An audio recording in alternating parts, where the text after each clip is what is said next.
UNESCO പുരസ്കാര നിറവിൽ കോഴിക്കോട് കരുവണ്ണൂർ കുന്ദമംഗലം ഭഗവതി ക്ഷേത്രം. താലപ്പൊലി മഹോത്സവത്തോടനുബന്ധിച്ച് നടന്ന ചടങ്ങിൽ പുരസ്കാരം ക്ഷേത്ര രക്ഷാധികാരി ഏറ്റുവാങ്ങി. ക്ഷേത്രത്തിലെ കർണികാര മണ്ഡപത്തെ തേടിയാണ് പുരസ്കാരമെത്തിയത്. 16 കോൽ കർണികാര മണ്ഡപത്തിന്റെ പുനർനിർമ്മിതിയാണ് പുരസ്കാരത്തിന് അർഹമായത്. പഴയ തനിമ ഒട്ടും ചോരാതെ വാസ്തുവിധി പ്രകാരമാണ് മണ്ഡപം പുനർനിർമ്മിച്ചത്. ക്ഷേത്രസന്നിധിയിൽ നടന്ന ചടങ്ങിൽ യുനെസ്കോ മുൻ പുരസ്കാര ജേതാവ് എം വിനോദിൽ നിന്ന് ക്ഷേത്രരക്ഷാധികാരി ശാരദാമ്മ പുതുശ്ശേരി പുരസ്കാരം ഏറ്റുവാങ്ങി.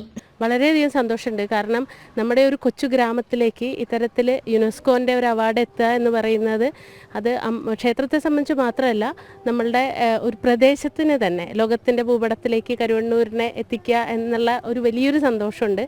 അതോടൊപ്പം തന്നെ ഇത് യുനെസ്കോ പ്രത്യേകമായിട്ട് അന്ന് പറഞ്ഞിരിക്കുന്നത് മറ്റ് ആരാധനാലയങ്ങൾക്ക് മാതൃകയാവുന്ന രീതിയിലാണ് നമ്മൾ പൈതൃക സംരക്ഷണത്തിലൂടെ തന്നെയാണ് ക്ഷേത്രത്തിൻ്റെ കർണികാര മണ്ഡപത്തിനെ പുനർനിർമ്മിച്ചിട്ടുള്ളത്.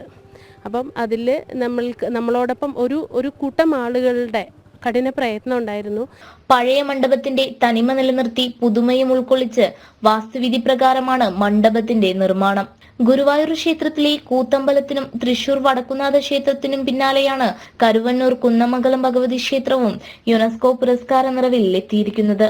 സച്ചിൻ ദേവ് MLA, NK രാഘവൻ, വിവേക് സാഗ്നി, രഞ്ജൻ പ്രമോദ് തുടങ്ങിയ രാഷ്ട്രീയ, സാമൂഹിക, സാംസ്കാരിക മേഖലകളിലെ നിരവധി പ്രമുഖർ ചടങ്ങിൽ പങ്കെടുത്തു.